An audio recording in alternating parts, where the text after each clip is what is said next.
The scent of Tuscan leather and polished chrome was my empire. But one day a woman's prejudice forced me to reveal that the handyman she was insulting was its king. The scent of Tuscan leather and freshly polished chrome has always been my favorite perfume. It's the smell of ambition realized, of a dream stitched and molded into reality. My reality. Elysian, my flagship store in the heart of the city, wasn't just a business to me. It was a sanctuary of craftsmanship. I built it from the ground up, pouring every ounce of my soul into its marble floors and custom-lit displays. That's why, even as the CEO, I made it a point to walk the floor every single day. Not in a suit and tie, a name badge announcing my status, but in a simple, well-made polo shirt and dark jeans. I wanted to see my store through the eyes of my customers, to feel the pulse of the place without the filter of authority. It's how I noticed the loose fixture on the third-floor display, and it's how I first saw her. She didn't walk into Elysian. She descended upon it, a whirlwind of gaudy designer logos and clanking gold bracelets. Her heels clicked on the marble with an aggressive urgency, a sound that grated against the store's carefully cultivated atmosphere of serene luxury. Her face was a mask of pinched dissatisfaction, her eyes scanning the curated collections, not with appreciation, but with the cold, appraising glare of someone looking for a flaw. I was on my knees, toolbox open beside me, tightening a wobbly leg on a pedestal that displayed one of our new handbags. It was a simple task, one I could have easily called maintenance for, but I liked working with my hands. It kept me grounded. "You," she barked. The word wasn't a request, it was a summons. I looked up from my work, my Phillips head screwdriver still in hand. Her perfectly manicured finger, adorned with a diamond the size of a pigeon's egg, was pointing directly at me. "Stop fiddling with that and get me the Serafina clutch. The python one. And don't dally." I rose slowly, wiping my hands on a cloth from my toolbox. I'd seen her type before. New money, old prejudices. They saw a black man in casual clothes on his knees in a high-end store, and their minds filled in a narrative that was as ugly as it was predictable. I decided to play along. It was, in a twisted way, a form of market research. "Of course, ma'am," I said, my voice even and professional. "The Serafina is a beautiful choice. Unfortunately, the last python model we had was sold this morning." Her painted-on eyebrows shot up towards her hairline. "Sold? Don't be ridiculous. I called an hour ago, and your little phone girl said you had one. Are you telling me you sold it in the last hour?" "It was reserved for a client, and she just came to pick it up," I explained calmly. This was true. Mrs. Albright, a loyal customer for over a decade, had been thrilled. The woman scoffed, a truly unpleasant sound. "Reserved," she sneered, drawing the word out as if it tasted foul. She took a step closer, her overpowering perfume an assault on my senses. "I find it hard to believe that someone came in and picked it up. More likely, someone like you doesn't know how to check the inventory properly. Or perhaps," she lowered her voice to a conspiratorial whisper, "you're holding it in the back for one of your friends." I felt a familiar cold knot tighten in my stomach, but I kept my expression placid. "Ma'am, I can assure you, all of our inventory is accounted for. We could place a special order for you, but it would take 6 to 8 weeks. 6 to 8 weeks, she shrieked, her voice echoing in the vast, quiet space. A few other shoppers turned to look. "I need it for the charity gala on Friday. Do you have any idea who I am? My husband is one of the most important men in this city. I can have your job with a single phone call." This was the part I was waiting for. The inevitable escalation from veiled insinuation to an open threat. It was a tired, worn-out script. "I understand your frustration," I said, my tone deliberately mild, which only seemed to enrage her further. "No, you don't understand anything," she snapped, jabbing her finger towards my chest. "You're just a handyman, a stockboy who got too big for his britches. You probably can't even afford the laces on the shoes you're polishing. I want to speak to your manager. Now, get him. I will not be spoken to this way by the help." I gave a slight nod. "As you wish." I pulled out my phone, not to call the manager, but to send him a quick text. "David, could you please come to the main handbag salon? We have a customer with a complaint." David, my store manager and one of my first ever hires, was a consummate professional. He appeared less than a minute later, his posture perfect, his expression a carefully neutral mask. The woman's face lit up with a triumphant predatory glee. "Finally!" she boomed, turning her back on me completely as if I had ceased to exist. "You must be the manager, your employee here." She gestured vaguely in my direction with a flick of her wrist. "Has been incredibly rude, incompetent, and I suspect he's a thief. I demand you fire him. Right now. In front of me. I want to see him walked out of this store in disgrace." David's professional mask didn't slip, but I saw a flicker of utter confusion in his eyes. He opened his mouth, but no sound came out. His eyes, wide with a controlled panic, weren't on her. They were locked onto me, his boss, who was currently being accused of being a thieving stockboy. And in that split second of silence I could practically hear the gears in her head screeching to a halt, trying to process a reality she was completely unprepared for. David's eyes were like a deer's caught in the headlights of an oncoming truck, flickering between the furious woman and me. The silence stretched, thick and suffocating, amplified by the cavernous space of the salon. The woman's smug expression began to curdle, replaced by a flicker of confusion. She had expected immediate, groveling compliance. This silent, baffling standoff was not on her script. "Well?" she demanded, her voice losing some of its booming confidence. "What are you waiting for? I want him gone." She gestured at me again, this time with a bit less theatricality, a bit more desperation. I took a half step forward, breaking the strange tableau. I placed my hand gently on David's shoulder, a silent signal for him to relax. He visibly deflated with relief. I then turned my full attention to the woman, my expression unreadable. "David," I said, my voice calm and low, yet it carried an authority that cut through the tension. "You've been with Elysian since the beginning. You know our protocols better than anyone. Is it our policy to fire employees on the spot based on a single, unsubstantiated complaint?" David cleared his throat, his professional composure flooding back now that he had his footing. "No, sir, it is absolutely not." The woman's perfectly made-up face contorted. The "sir" had registered. It was a small thing, a single word, but it was a crack in the foundation of her entire worldview. She looked from David's deferential posture to my simple polo shirt, and for the first time a sliver of doubt, of pure, cold panic, entered her eyes. "What is this?" she stammered. "What's going on?" I smiled, though I'm sure it held no warmth. "David, you've forgotten your manners. You haven't introduced me to our guest." David stood a little taller. "Ma'am," he said, his voice now firm and clear, "I'd like to introduce you to Marcus Thorne. He is the founder, owner, and CEO of Elysian." If I'd struck her, the effect couldn't have been more dramatic. The color drained from her face, leaving a pasty, chalky mask beneath her expensive foundation. Her jaw went slack, and the ridiculously large diamond on her finger suddenly seemed to weigh her hand down. The cacophony of her clanking bracelets fell silent as her arms dropped limply to her sides. She stared at me, her mind clearly racing to rewind the last 10 minutes, to unsay the words that now hung in the air between us like toxic spores. You're," she whispered, the words catching in her throat. "The help?" I supplied gently. "The handyman? The stock boy who is probably a thief and can't afford the laces on his own shoes. Yes, I'm all of those things. I'm also the man who signs David's paychecks, the man whose job you were going to have with a single phone call." I let each of her insults land back at her feet, each one a small, sharp stone.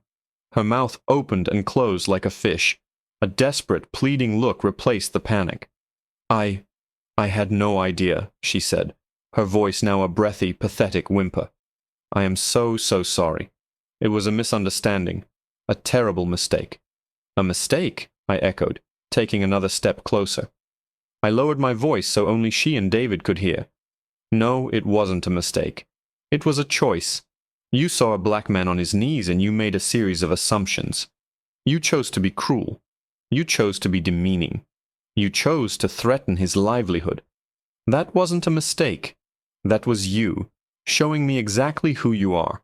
I saw the flash of recognition in her eyes. She knew she was cornered. "Please," she begged, My husband. The gala. Ah, yes, the gala, I said, a slow realization dawning on my face. The Children's Hospital Foundation Gala. On Friday. You seem very keen to attend. I paused, letting her hang on the thread of my words. You must be Eleanor Vance, Richard Vance's wife. Her eyes widened in genuine terror now. This was no longer about a handbag. This was about her world, her status, the carefully constructed facade she presented to society. Yes, she breathed. I see, I said, pulling out my phone once more. Her gaze followed it as if it were a weapon. I'm one of the chairs of that gala, a keynote speaker, in fact. I was just reviewing my speech this morning. I looked up from my phone and met her terrified gaze. And you've just given me a wonderful, very personal new opening. I turned to my store manager. David, please find a junior associate to escort Mrs. Vance out of my store. I believe her shopping is concluded. As he stepped forward, I raised my phone to my ear, already dialing. Now, if you'll excuse me, Mrs. Vance, I said, my voice dropping to a cool, final note. Your husband and I need to have a little chat about your conduct, and about his company's continued sponsorship of Friday's event. The phone rang twice before a deep, familiar voice answered. Marcus, to what do I owe the pleasure? Richard Vance sounded jovial, the easygoing tone of a man who sailed through life on a sea of inherited wealth and powerful connections. He and I moved in the same philanthropic circles, our paths crossing at charity auctions and board meetings. We weren't friends, but we maintained a cordial professional relationship built on mutual benefit. That was about to change.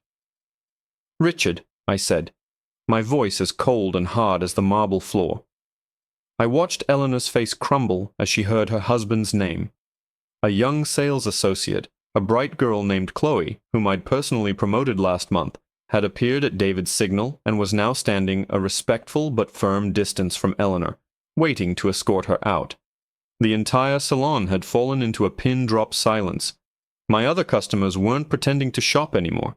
They were watching the drama unfold with rapt attention. I'm calling about your wife, I said, cutting straight to the point. The joviality in Richard's voice evaporated. Eleanor, is everything all right? She was supposed to be at your store picking up a gift. Oh, she's here, I replied, my eyes never leaving Eleanor's. Her face was a grotesque canvas of fear and humiliation. In fact, she's putting on quite a performance. Tell me, Richard, does your company, Vance Global, have an official policy on racial profiling and public harassment? There was a choked sound on the other end of the line. What? Marcus, what are you talking about? I'm talking about your wife standing in the middle of my flagship store after demanding I be fired for being black and referring to me as the help. I let the words hang in the air, each one a hammer blow. Eleanor flinched as if I'd struck her. She threatened my livelihood, Richard, in front of my staff and my customers, all because I was tightening a screw on a display table and happened to have the wrong skin color for her delicate sensibilities.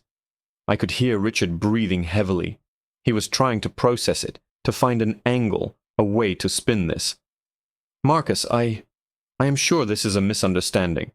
Eleanor can be particular. She wouldn't. She did, I interrupted, my voice dropping lower, more menacing. And unfortunately for her, and for you, I have about a dozen witnesses, not to mention the high-definition audio and video from my store's security system, which I am currently having my head of security download. The silence on the other end was now deafening. Eleanor began to shake, her carefully constructed world imploding in real time. Chloe, the young associate, took a hesitant step forward. Ma'am, she said softly. Eleanor didn't even seem to hear her. Richard, I continued, pacing slowly away from the scene, my back to them now, forcing her to hear my every word without seeing my face. As you know, Vance Global is a platinum sponsor for the Children's Hospital Gala, a $10 million sponsorship, a sponsorship that prominently features your company's commitment to diversity and community engagement. It's right there on the banner behind the main stage, where I am scheduled to give the keynote address in 2 days. I paused, letting him connect the dots. I'm finding it very difficult to reconcile that corporate message with your wife's behavior here today. In fact, it feels hypocritical, don't you think? Marcus, please. Richard's voice was strained, pleading. Don't do this. Think of the hospital, the kids. Eleanor, she'll apologize. She'll do anything. I turned back to face her. Her eyes were wide, glistening with unshed tears of pure self-pity. There was no remorse in them, only the terror of being exposed. She saw me looking at her, saw the cold, unforgiving set of my jaw, and knew that her husband's pleading was futile. An apology won't fix this, Richard, I said calmly into the phone. This isn't about a handbag anymore. This is about principle. I'm giving my keynote speech on Friday, and the theme is about the quiet, insidious nature of prejudice, about how it hides behind wealth and power. Your wife just handed me the perfect, most poignant opening anecdote. I imagine it will be quite the story. It might even go viral. I could hear the frantic, muffled sounds of Richard talking to someone in the background. He was panicking, trying to formulate a plan. Eleanor, finally galvanized into action, took a stumbling step toward me, her hand outstretched. Please, Mr. Thorne, don't. I held up a hand to stop her, my attention still on the call. So you have a choice, Richard. You can either issue a public statement within the next hour, pulling Vance Global's sponsorship from the gala and publicly condemning your wife's racist behavior, or you can do nothing. And if you do nothing, I will stand on that stage Friday night, in front of every major journalist, philanthropist, and business leader in this city, and I will tell them exactly what happened here today. I will name your wife, and I will name your company, and we will all see how your stock prices react to that kind of publicity.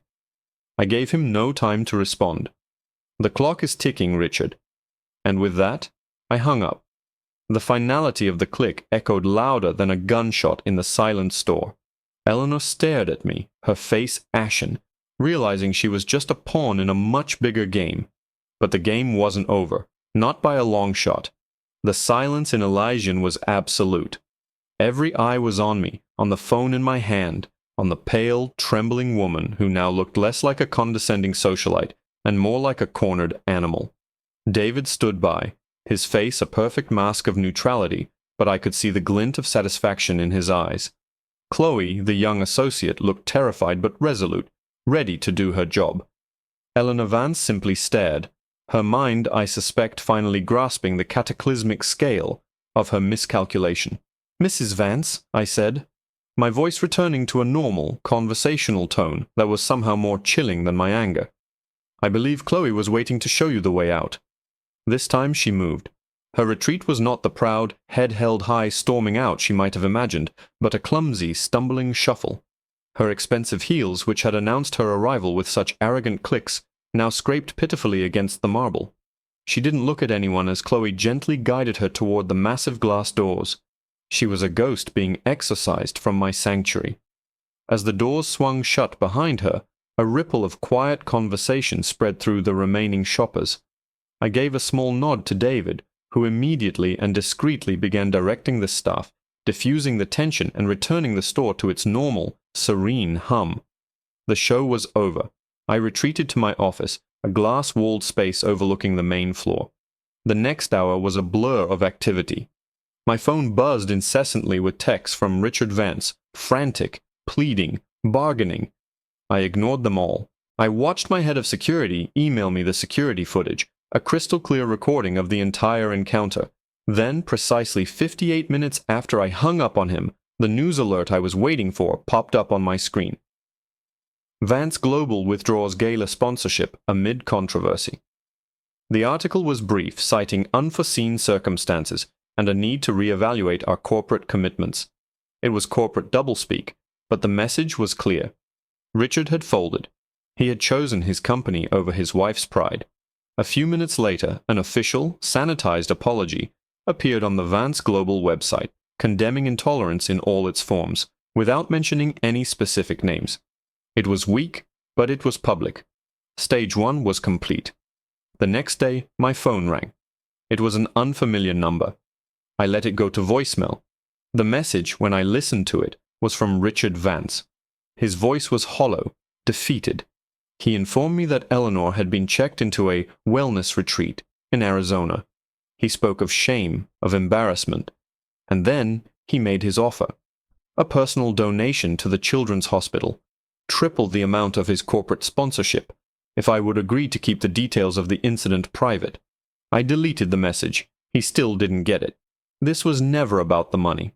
On Friday night, the ballroom was dazzling, a sea of glittering gowns and tailored tuxedos. The mood was electric, tinged with the delicious gossip of Vance Global's sudden withdrawal. When I stepped up to the podium, a hush fell over the crowd. I looked out at the faces of my city's elite, the movers and shakers, the powerful and the privileged. I saw Richard Vance at a table near the back, looking 10 years older, a ghost at a feast he had paid for. His wife was not with him. I set my prepared speech aside. "Good evening," I began. "I was going to talk to you tonight about fundraising goals and pediatric care, but something happened this week that I feel is more important." I paused, letting the anticipation build. I was reminded this week that prejudice isn't always loud. It isn't always a protest or a slur shouted in the street. Sometimes it's a quiet assumption. It's a look. It's the snap judgment someone makes about you based on what you look like, or what you're wearing, or the job they think you have. I didn't need to name Eleanor. Everyone in that room knew the story by now. The city's grapevine was ruthlessly efficient. "That quiet prejudice is a poison," I continued, my voice resonating with conviction. "It creates a world where a man can build a business from nothing, can pour his soul into every detail, and still be seen as nothing more than the help because of the color of his skin. We have an obligation, all of us in this room, to fight that poison, not just with corporate statements and diversity initiatives, but with our actions, by seeing the person, not the stereotype, by challenging our own assumptions. That is the world these children deserve to inherit." I finished my speech, not with a call for donations, but with a challenge for introspection. The applause was thunderous, genuine. It wasn't just for the speech. It was an acknowledgement, a moment of shared understanding.